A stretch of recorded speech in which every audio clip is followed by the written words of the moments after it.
You trusted someone completely. You gave them everything, your loyalty, your vulnerability, your faith, and they destroyed you. Maybe it was a partner who looked you in the eyes and lied for months. Maybe it was a business partner who stole everything you built together. Maybe it was a friend who turned others against you the moment it benefited them. Maybe it was family, the people who were supposed to protect you, who became the ones who wounded you deepest. And now you are here, carrying this weight that never leaves, replaying the moments you should have seen it coming, wondering how you could have been so blind, so stupid, so naive. You tell yourself you will never trust again, never open up again, never give anyone that kind of power over you again.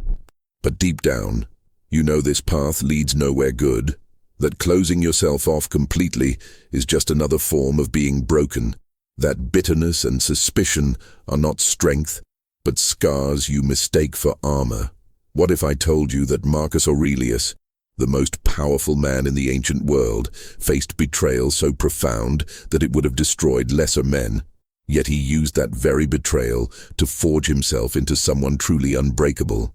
Today you are going to discover the brutal truth about betrayal that no one talks about, why it happens, what it reveals, and most importantly, how it can transform you into the kind of man who becomes stronger through suffering rather than destroyed by it. By the end of this video, you will understand the single most important insight about betrayal that separates those who remain victims forever from those who rise from the ashes more powerful than before. This is not comfortable wisdom. This is not about healing and forgiveness and letting go, at least not in the way you think. This is about something far more primal and far more effective. Stay with me, because what you are about to learn will change not just how you see betrayal, but how you see yourself and everyone around you. Marcus Aurelius became Emperor of Rome in the year 161, inheriting an empire at its peak. But he also inherited something else, a court filled with vipers, advisors who smiled to his face while plotting behind his back, generals who viewed his philosophical nature as weakness to exploit, senators who saw opportunity in every crisis. And then there was Avidius Cassius, the general Marcus trusted completely, the man he gave command of the eastern provinces, the military leader who Marcus defended against accusations of cruelty and ambition. In the year 175, while Marcus was dealing with wars on the northern frontier, exhausted from years of campaign, probably sick with the plague that was ravaging the empire, Avidius Cassius declared himself emperor. Think about that for a moment. The man Marcus had elevated, protected, and trusted above almost all others saw his mentor's moment of weakness and seized it. Cassius spread rumors that Marcus was dead or dying, rallied legions to his cause, and for months controlled vast territories of the Eastern Empire. If the betrayal had succeeded, Marcus and his family would have been executed, everything he worked for destroyed. This was not some minor political backstabbing, this was existential threat from the person he least expected. And here is what makes this story so powerful and so relevant to your own experience of betrayal. Marcus Aurelius could have responded with the full fury of imperial vengeance. He could have made examples so brutal that no one would dare betray Rome again. He had that power, that right, that justification. But watch what he actually did, and more importantly, watch what it reveals about the nature of strength forged through betrayal. When news reached Marcus that Cassius had been killed by his own officers before any confrontation could occur, the emperor's response shocked everyone. He did not celebrate. He did not order revenge against Cassius's family and supporters. He did not even speak ill of the dead traitor. Instead, Marcus asked the Senate to show clemency to everyone involved.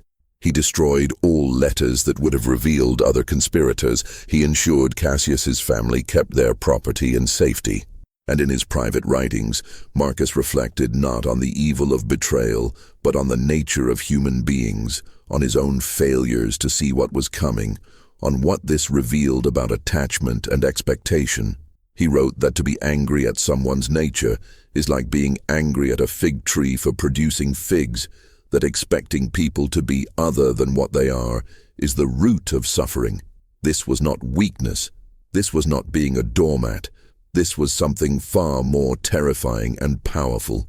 This was a man who had integrated betrayal so completely that it could no longer touch him, who understood something about human nature so deeply that surprise and victimhood became impossible. Let me be absolutely clear about what I am saying here, because this goes against every instinct you have right now. Marcus Aurelius did not become unbreakable by building walls, by never trusting again, by treating everyone as a potential enemy. He became unbreakable by accepting betrayal as a fundamental feature of human existence, by understanding it so thoroughly that it lost its power to wound him. And this is the brutal truth that changes everything.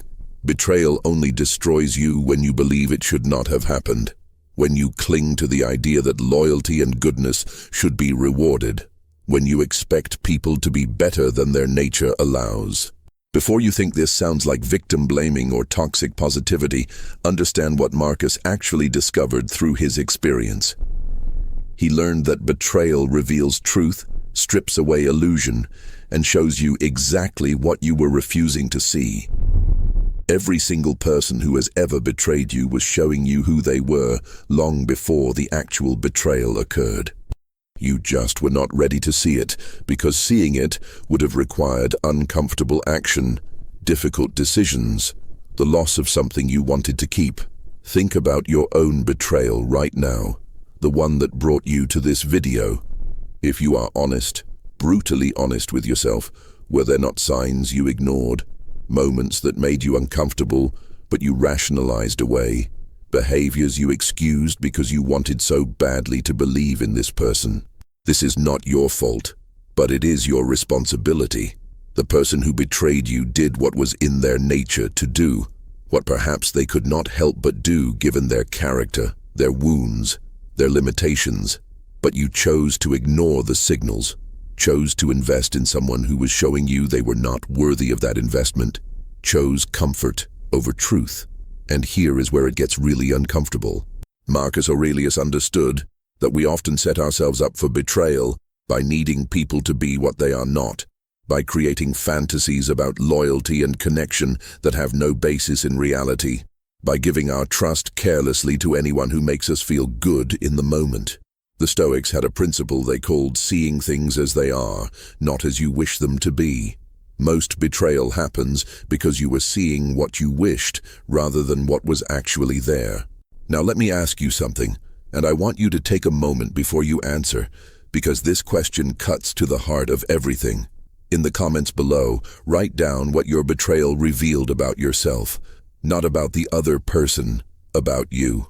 What did it show you about your judgment, your boundaries, your need for validation, your willingness to ignore red flags? This is not about blame. This is about power. Because the moment you stop focusing on what they did to you and start understanding what you allowed, that is the moment you begin to forge yourself into someone who cannot be betrayed the same way again. Go ahead. I will wait. This act of honest self-reflection is the beginning of becoming unbreakable. Here is what most people get completely wrong about recovering from betrayal. They think the goal is to learn to trust again, to open their heart again, to believe in people again. But Marcus Aurelius understood something radically different. The goal is not to trust again. The goal is to never need trust in the first place. Let me explain what this means, because it sounds contradictory until you grasp the depth of it. When you need to trust someone, when your well-being depends on their loyalty and consistency, you have given them power over you that no one should have. You have made yourself vulnerable, not just to their goodness, but to their weakness, their selfishness, their capacity for rationalization and self-deception. Marcus Aurelius structured his entire approach to people and relationships around this insight. He appreciated loyalty when he found it, he valued good character, he rewarded competence and integrity. But he never built his foundation on the assumption that anyone would remain loyal, that anyone would prioritize his interests over their own, that anyone was incapable of betrayal when the right circumstances arose. This is why, when Cassius betrayed him, Marcus was not destroyed. He was disappointed perhaps, sad at the loss of what could have been, but not shattered. Not questioning his own worth, not spiraling into bitterness and rage. because his peace, his strength, his sense of self had never been dependent on Cassius remaining loyal. This is the brutal Stoic approach to human relationships. You engage fully, you give generously, you act with integrity and honor. But you do it from a place of internal completeness rather than need, from abundance rather than scarcity, from strength rather than weakness. Think about the difference between these two approaches. The normal approach says, I will trust this person completely. I will make myself vulnerable. I will build my life around the assumption of their loyalty. And if they betray me, I will be destroyed. But at least I loved fully. The Stoic approach says, I will engage with this person fully. I will give them space to show me who they are through their actions over time. I will appreciate the good they bring while remaining aware that all people are capable of betrayal. And I will build my foundation on my own character and capability so that no one's actions can fundamentally damage me. One sounds romantic and noble, the other sounds cold and calculating. But which one actually works? Which one allows you to engage deeply with life without being destroyed when inevitable betrayals occur? Which one makes you truly strong, rather than just pretending to be strong while secretly terrified of being hurt again? Marcus Aurelius chose the second path, and it made him unbreakable, while still allowing him to rule with compassion, maintain relationships, and continue trusting people with responsibilities. The difference was that his trust was not blind faith. It was calculated risk based on demonstrated character, always prepared for the possibility of betrayal without being paranoid about it. Now let me show you how to actually implement this in your own life, because philosophy without practice is just intellectual entertainment. First, you need to conduct what the Stoics called a relationship audit. Look at every significant person in your life right now and ask yourself these questions. What have their actions, not their words, but their actions, shown me about their character over time? Are there patterns of behavior I have been ignoring or explaining away? If this person betrayed me tomorrow, would I be able to honestly say I never saw it coming? What am I getting from this relationship, and is it worth the vulnerability I am accepting? Am I in this relationship because it is genuinely good, or because I am afraid of being alone, afraid of conflict, afraid of starting over? This is uncomfortable work because it requires you to see clearly, and seeing clearly often means recognizing that you need to make changes, have difficult conversations, or end relationships you have been maintaining out of habit or fear. But this clarity is the foundation of becoming unbreakable. You cannot protect yourself from what you refuse to see. Second, you need to rebuild your sense of self completely independent of other people's opinions, actions, or presence in your life. Marcus Aurelius wrote extensively about the importance of having an internal citadel, a core of self that remains untouched by external events. This is not about becoming isolated or emotionally disconnected. This is about recognizing that your worth, your peace, your capability to move through the world effectively cannot be dependent on anyone's loyalty or love or approval. Most people build their identity on relationships, on being someone's partner or friend or colleague, on being needed and wanted and valued by others. And this is exactly what makes betrayal so devastating, because when the relationship ends or transforms, they lose themselves. The unbreakable man builds his identity on his own character, his own capabilities, his own values and principles. He appreciates relationships as additions to an already complete life rather than as the foundation of his existence. When betrayal comes, and it will come because betrayal is a fundamental part of human experience, it hurts, but it does not destroy because the foundation remains intact. Third, you need to practice what Marcus called voluntary discomfort. This means deliberately putting yourself in situations where you face rejection, disappointment, or loss, so that you build tolerance for these experiences. Start small. Have a difficult conversation you have been avoiding. Set a boundary you know will upset someone. Walk away from something comfortable but unfulfilling. Notice what happens. Notice that you survive, that discomfort is not death, that other people's disappointment or anger does not actually harm you unless you give it that power. The reason betrayal destroys most people is not because of the betrayal itself, but because they have spent their entire lives avoiding discomfort and protecting themselves from difficult emotions. So when something truly painful happens, they have no capacity to metabolize it, no reference point for surviving emotional distress. But when you have deliberately practiced facing discomfort, when you know from experience that you can handle rejection and loss and disappointment, betrayal becomes just another form of adversity you are equipped to handle. Fourth, and this is crucial, you need to accept that you will betray others and have already betrayed others whether you want to admit it or not. Marcus Aurelius understood that every human being is capable of betrayal because every human being is fundamentally self-interested and flawed. He did not excuse betrayal. He held people accountable for their actions, but he also did not pretend that he was somehow above the same impulses and weaknesses. Have you ever told someone you would do something and then did not follow through? Have you ever chosen your own comfort or advancement over someone else's needs or trust? Have you ever lied by omission, letting someone believe something that benefited you even though you knew it was not fully true? Have you ever abandoned someone when they needed you because supporting them became too difficult or costly? If you are honest, the answer to at least some of these is yes. You have betrayed people, maybe not in the dramatic ways you were betrayed, but in small ways that accumulated, in moments of weakness or selfishness that you justified to yourself. Understanding this, really accepting it, does two things. First, it makes you more realistic about human nature, less likely to be blindsided when people act in self-interested ways. Second, it gives you compassion, not the soft kind that excuses everything, but the hard kind that sees clearly and still chooses to engage with humanity despite its flaws. Let me tell you what happens when you actually integrate these principles. When you become the kind of man Marcus Aurelius was describing, you stop being afraid of betrayal because you know you will survive it and possibly even grow from it. You stop giving your power to people who have not earned it through demonstrated character over time.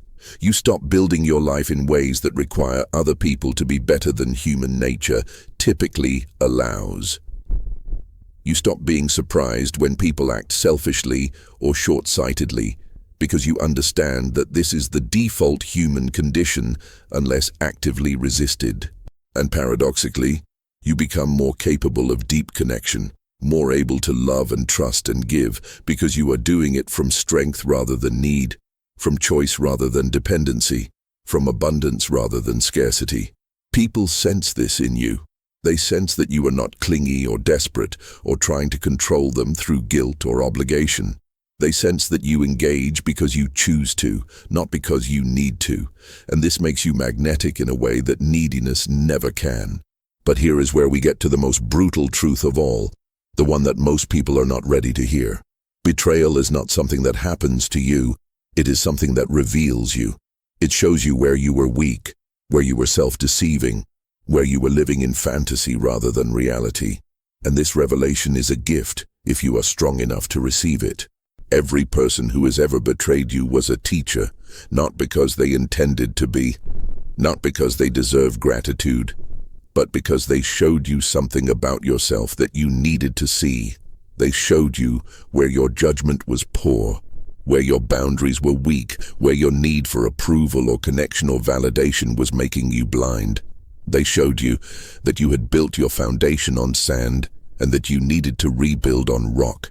This is why Marcus Aurelius could show clemency to the people who betrayed him, not because he was weak or naive, but because he understood that they had inadvertently done him a service by revealing weaknesses in his system, flaws in his judgment, areas where he needed to become stronger.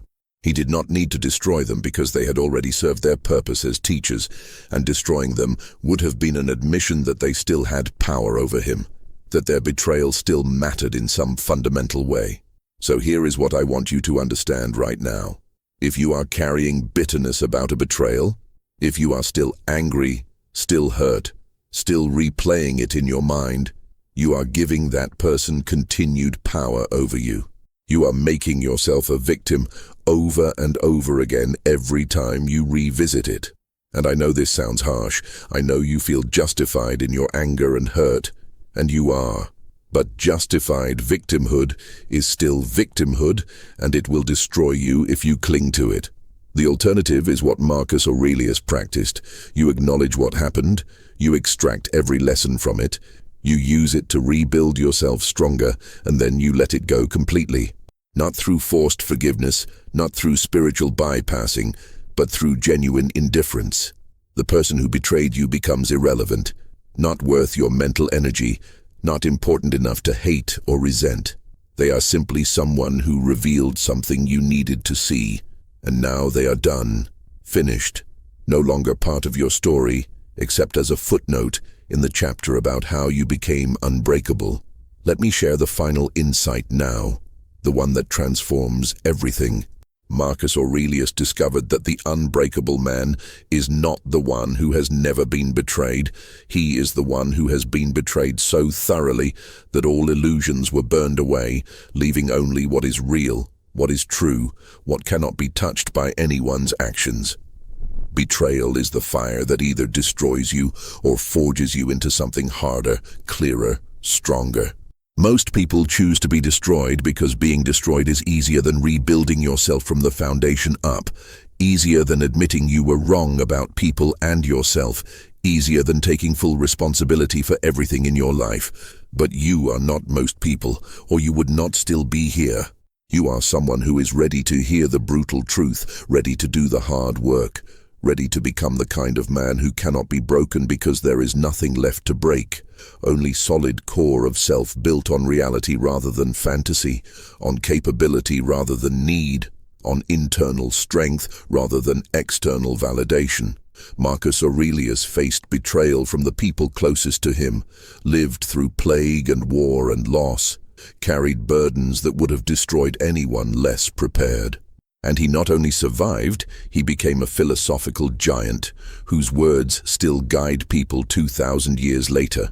Not because he avoided betrayal, not because he built walls and closed himself off, but because he used betrayal to forge himself into someone truly unbreakable.